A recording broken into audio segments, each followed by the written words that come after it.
Hey everyone! Another day in Malta.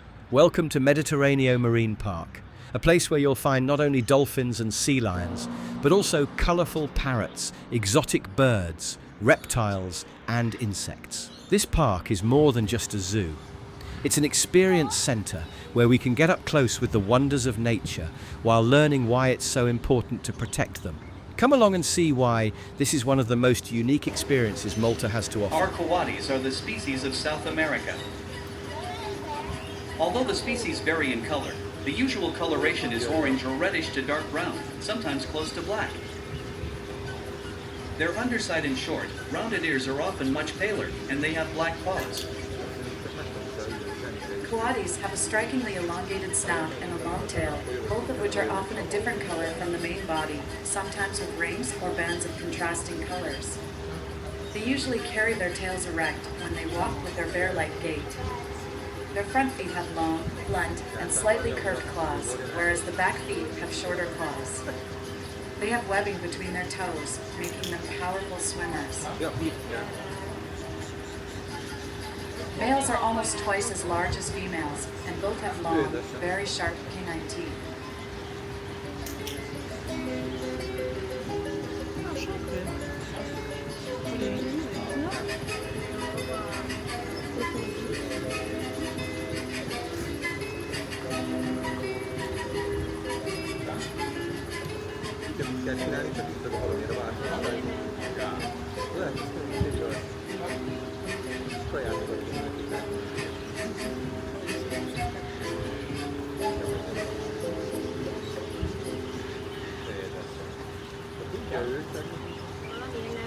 Interesting facts about the coati. Coatis are intelligent and highly adaptable animals. They climb and forage both in trees and on the ground, which means they have several interesting adaptations. Snout, long and flexible, it can be rotated up to 60 degrees in any direction. Ankles, these are double jointed and can rotate beyond 180 degrees when climbing down trees headfirst. Feeding behavior. South American coatis eat tarantulas after rolling them about to remove their irritating hairs. Tail. Coatis have a long tail, which, although it cannot grip objects, is used like a balancing pole when climbing in trees. Group noun. A group of coatis is known as a band. Habitat of the coati. Coatis are generally moist or tropical rainforest dwellers. However, within their range, they may occupy any wooded habitat up to 3,000 meters. This includes temperate oak and pine forests and lowland tropical rainforests. They are sometimes found in savannas and deserts.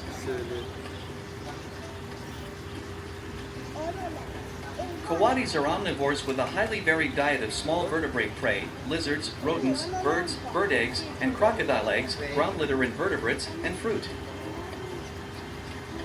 They have a great sense of smell and use their snouts to root the ground in a pig-like manner to unearth invertebrates. They also dig up food with their powerful paws and claws, traveling about 1.5 kilometers each day foraging for food. Coatis often choose to sleep or rest in elevated places, such as the forest canopy, where they construct crude nests. Some species of coatis are active during daylight hours, but others are active at night. Female coatis live with their youngsters in groups of 10 to 30 individuals, a group known as a band. When a band is moving about or foraging, they are very noisy and communicate their intentions or moods with a wide range of grunts, snorts, and chirps. Adult males are solitary, only joining females to mate. Coatis are very skilled climbers and use their long tails to help them balance. However, most foraging is done on the ground, where they search through the leaf litter for food. Reproduction of the coati. Coatis breed at the start of the rainy season when food is abundant. One male joins the band and mates with all receptive females. Once pregnant, the female leaves the band and builds a nest, usually high in the trees or on a rocky ledge. After a pregnancy of nearly 3 months, she gives birth to 2 to 7 babies, called kittens. Young Coatis open their eyes at around 10 days of age, can stand around day 19, and walk well by day 24. They learn to climb shortly afterward, at about 26 days of age. When the kittens are about 6 to 10 weeks old, they rejoin the band along with their mother, or other mothers help in cooperative care.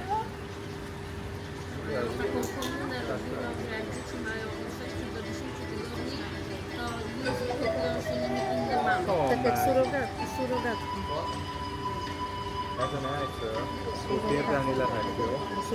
to są surogatki.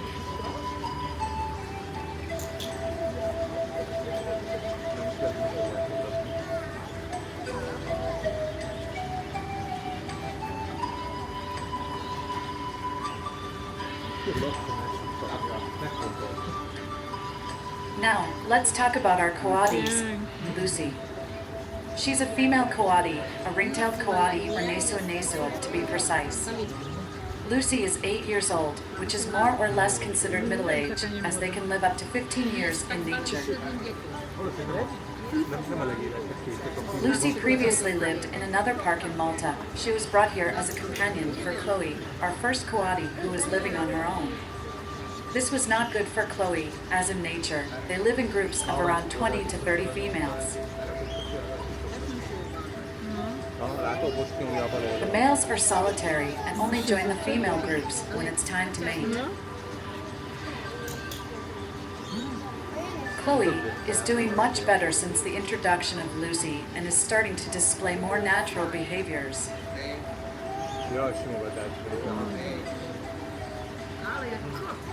One of these behaviors is climbing. Can you see her long tail? She uses it for balance. They move it side to side when climbing up trees and branches. They have pads on their feet, which give them great grip and very strong muscles, making them very agile and fast. This also helps them avoid predators like jaguars, foxes, and people.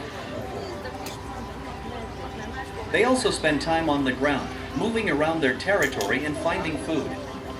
The unique patterns on their fur are for camouflage to avoid predators.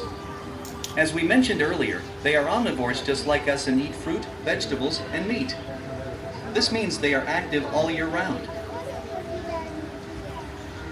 In the summer, they have a lot more energy, so we increase their food and training. Their long nose can rotate, and their sharp claws allow them to find food in the soil, like mice, rats, reptiles, and even spiders. If they find a tarantula, for example, they roll it on the ground to remove the itchy hairs. And of course, they find food in trees and branches, like fruit, vegetables, birds, and even eggs from other animals. The eggs are really good due to the nutrition inside.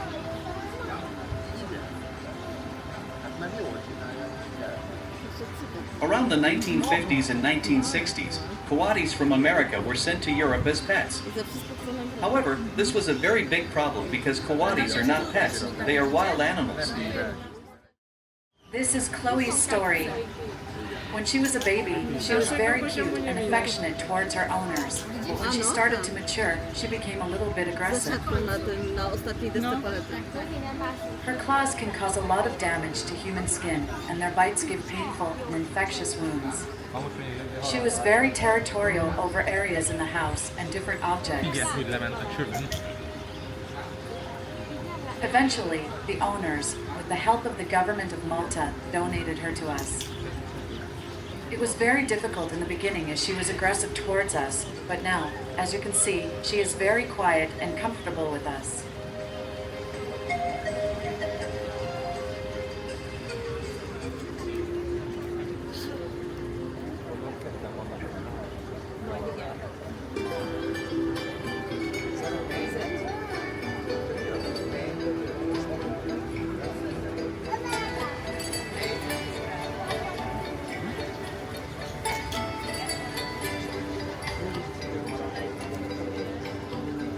When Lucy arrived at the park, we had to separate her and Chloe with a fence so they could smell and see each other but not have any access to each other to prevent them from hurting each other.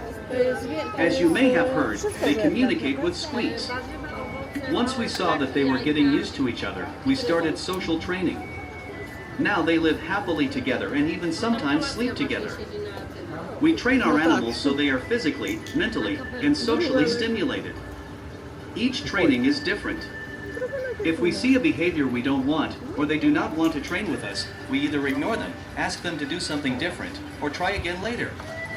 It's up to them whether or not they want to collaborate with us. Training is important for us to make sure that they are healthy and to detect when or if something is wrong with how they move or act. We also train them for medical procedures.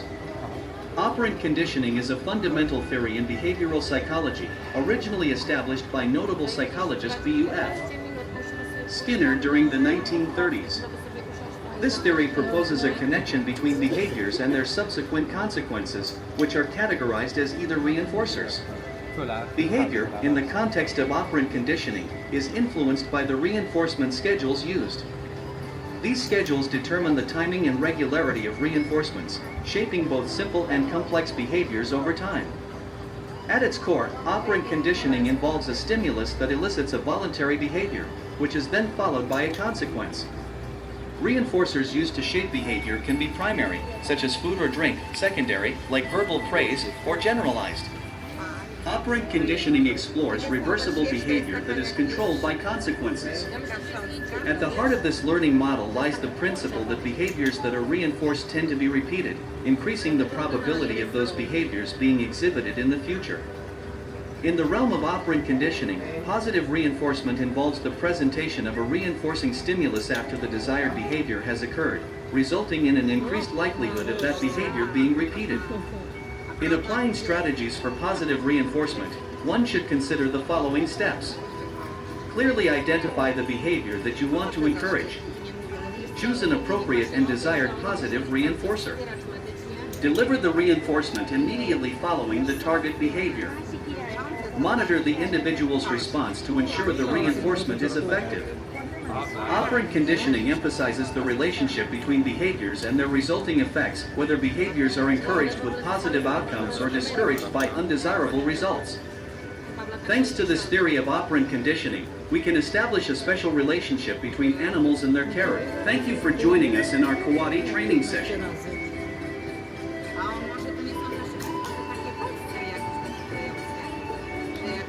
Big wave, hello!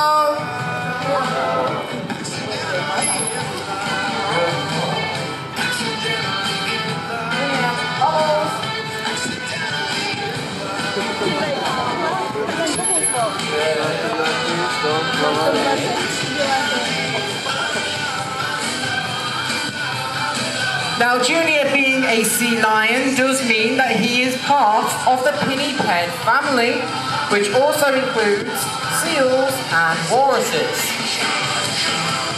And a lot of people get a little bit confused between a seal and a sea lion, so Junior is going to help explain the differences between them.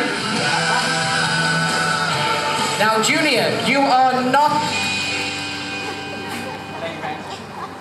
Junior, you are not a seal. No, no, no. There we go. You are a sea lion. Yes, there we go. I know.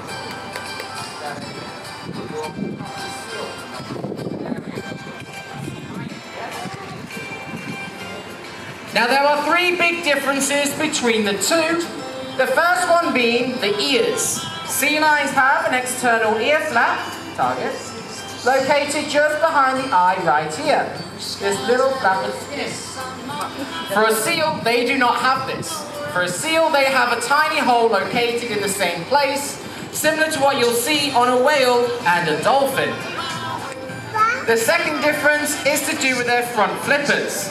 Sea lions have very large flippers, able to propel their bodies up to 32 kilometers in the water, and can lift their entire bodies completely up and out of it as well.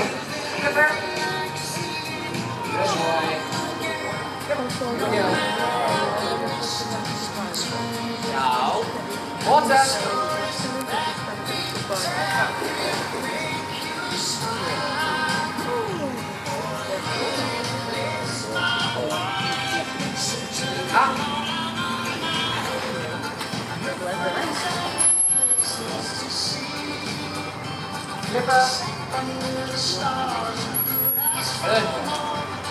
For a seal, their flippers are only quite small, only the size of a human hand. Can't do much apart from scratching themselves when they have an itch. The third difference is to do with the hip bones. Sea lions have a rotating hip bone, which allows them to bring their back flippers forward and under the body, which means that they can walk on all fours, just like a dog.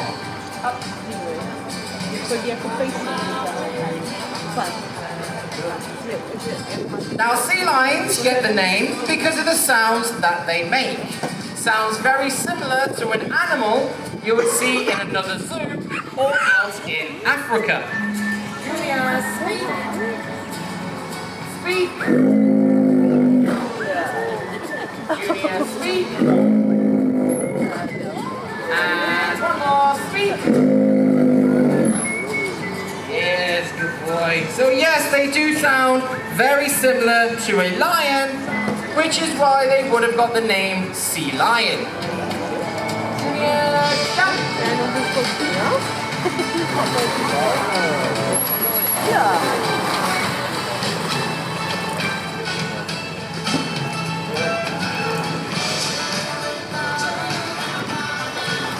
Eu nasco com quatro.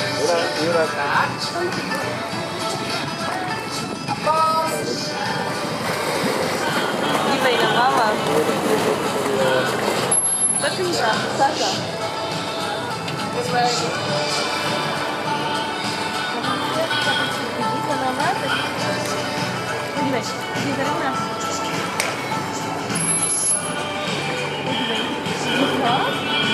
Up.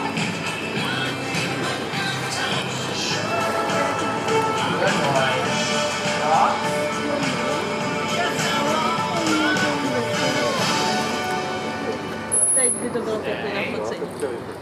Now, Junior is a very important and very precious animal here at the park, as he was the first sea lion to be born in Malta 21 years ago.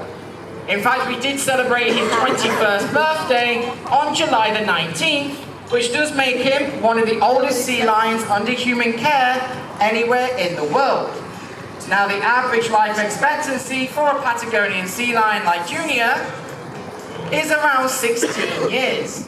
So the fact that he is already 21 and has exceeded that life expectancy just shows the benefits of having animals under human care, as we are able to study the older stages of the animal's life, which would be quite impossible to do out in the wild, as at this age they would be an easy target for predators like killer whales and sharks. Yes? Now, Junior does have a very cute pink tongue. He's sometimes a little bit shy to show it off, so we're going to see if he's feeling brave this morning. Junior, tongue.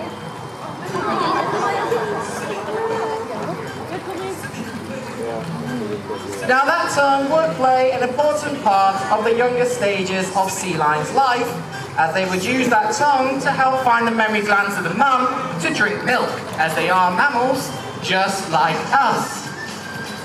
Now, on the front of their face, you will see he has a lot of whiskers. Sea lions are able to not only move all of those whiskers at once, at the same time, but can even move them individually as well, which is a very sensitive area for them, which will allow them out in the wild to hunt for food like fish, squid, and other types of cephalopods and crustaceans as well. And in the wild, Patagonian sea lions have even been known to hunt and eat penguins. But we don't feed you penguins here. No, no, no, no, no. Alright, back.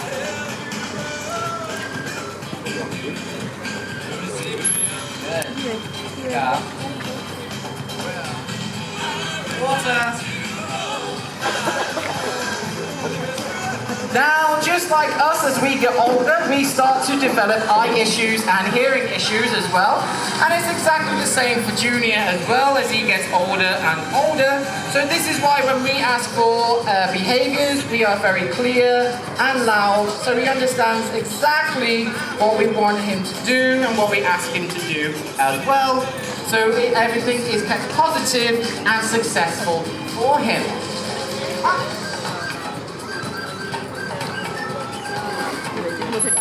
Good boy. Shake.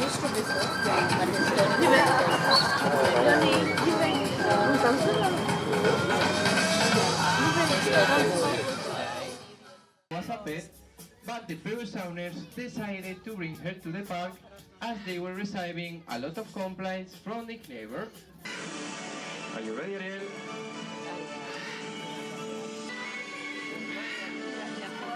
Very good, and you can do it. Very well, Mark. And the last one, the blue.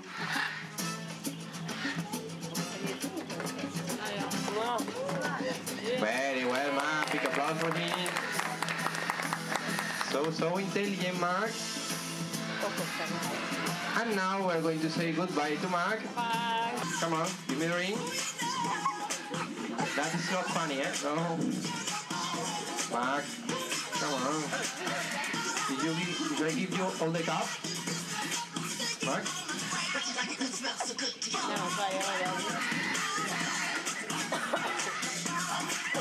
Come on, ring. Come with the walnut, please. Yes, you have the walnut. Come on, please. Where they developed this problem.